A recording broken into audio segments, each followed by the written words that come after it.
Mic కి ఈ రోజు కొత్త స్కూల్లో మొదటి రోజు. లంచ్ బ్రేక్ లో అతను తన అమ్మ ప్యాక్ చేసిన టిఫిన్ తీశారు. ఫుడ్ తినడం మొదలు పెట్టాడు. పక్కన ఉన్న లెగ్ పీస్ ని చివర్లో తినాలని అనుకున్నారు. కానీ అప్పుడే స్కూల్లో చాలా ప్రమాదకరమైన స్టూడెంట్ బుల్లీ అందరి టిఫిన్స్ చెక్ చేయడానికి వెళ్లాడు. ఎక్కడైనా తనకు ఇష్టమైన ఫుడ్ కనిపిస్తే చూసి తినేసేవాడు. స్టూడెంట్స్ కు కోపం వచ్చినా భయం వల్ల ఎవరు బుల్లిని ఏమీ అనేవారు కాదు. ఇప్పుడు అతని చూపు మైక్ మీద పడింది. కొత్త అబ్బాయి టిఫిన్ లో జ్యూసీ లెగ్ పీస్ చూసి బుల్లీ అన్నాడు, ఏ మైక్, క్లాస్ ఫీజు కట్టలేదు కదా, పర్లేదు ఈ లెగ్ పీస్ ఇచ్చేయ్. అడగకుండానే లెగ్ పీస్ తీసుకున్నాడు. మైక్ నిశ్శబ్దంగా చూస్తూ ఉండిపోయాడు. ఏమీ అనలేకపోయాడు. కానీ కథ అక్కడితో ఆగలేదు. బుల్లీ లెగ్ పీస్ తో స్టేజ్ మీదికి వెళ్లి మొత్తం స్టూడెంట్స్ కి చూపించడం చేయడం మొదలెట్టాడు. మైక్ కళ్లలో నీళ్లు కారాయి. అతని అమ్మ చాలా రోజులు ఎత్తిపెట్టి ఆ చికెన్ ముక్క పంపింది. ఇక ఓర్చలేకపోయాడు. మైక్ లేచి నిలబడి క్లాస్ ముందుకు వెళ్లి బుల్లీ దగ్గరకు చేరుకున్నారు. అందరూ నిశ్శబ్దంగా ఉన్నారు. ఇంత సాదాసీదా అనిపించే మైక్ ఇంత ధైర్యం చూపిస్తాడని ఎవరూ అనుకోలేదు. అతను బుల్లీ నుండి లెగ్ పీస్ లాక్కున్నాడు. తన గౌరవాన్ని తిరిగి పొందాడు. కానీ ఈ ధైర్యానికి సమాధానం ఇయ్యాల్సి వస్తుంది. సంవత్సరాలుగా స్కూల్ ని రాజులా పాలించిన బుల్లీ ఇప్పుడు న్యూ స్టూడెంట్ చేతిలో అవమానపడ్డాడు. మైక్ స్కూల్ నుండి బయటకు వచ్చిన వెంటనే బుల్లీ గ్యాంగ్ గుండాలు అతని కోసం ఎదురుచూస్తోంది. మైక్ వెంటనే పరిగెత్తాడు.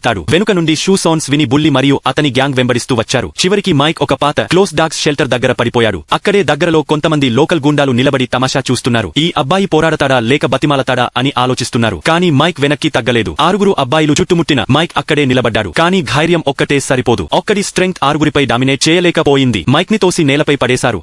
అతను కుక్క బాత్రూం పై పడిపోయాడు. గుండాలు గట్టిగా నవ్వుకున్నారు. అతన్ని ధంగ్ బీటిల్ అని కూడా పిలిచారు. మైక్ లేచి తన చెప్పు తీసి వెపంగా మార్చుకున్నారు. ఆశ్చర్యకరంగా ఆ చెప్పుతో కొన్ని దాడులను చేశాడు. అప్పుడు అతను ఒక అడుగు ముందుకు వేసి చెప్పుతో కుక్క బాత్రూం ని తీసి సరాసరి బుల్లీ మొహంపై పూశారు. బుల్లీ యొక్క అరుపు ఆ ప్రాంతం అంతా వినిపించింది. గుండాలు గట్టిగా నవ్వడం మొదలు పెట్టారు. అక్కడే దగ్గరలో నిలబడిన రాయన్ డేవిడ్ ని చూశారు. ఈ నలుగురు అబ్బాయిలు సామాన్యులు కాదు. వీళ్ళు ప్రిన్స్ గ్యాంగ్, స్కూల్లో అత్యంత పవర్ఫుల్ స్టూడెంట్స్. వాళ్ళ రాయల్ ఇమేజ్ వెనుక ఒక కారణం ఉంది. రాయన్ తండ్రి ఈ ప్రాంతంలో అత్యంత ప్రమాదకరమైన మాఫియా బాస్. చిన్నప్పటి నుండి అందరూ అతన్ని బాస్ అని పిలుస్తారు. అతను ఎక్కడికి వెళ్లినా అందరూ అతన్నే ఫాలో అయితారు.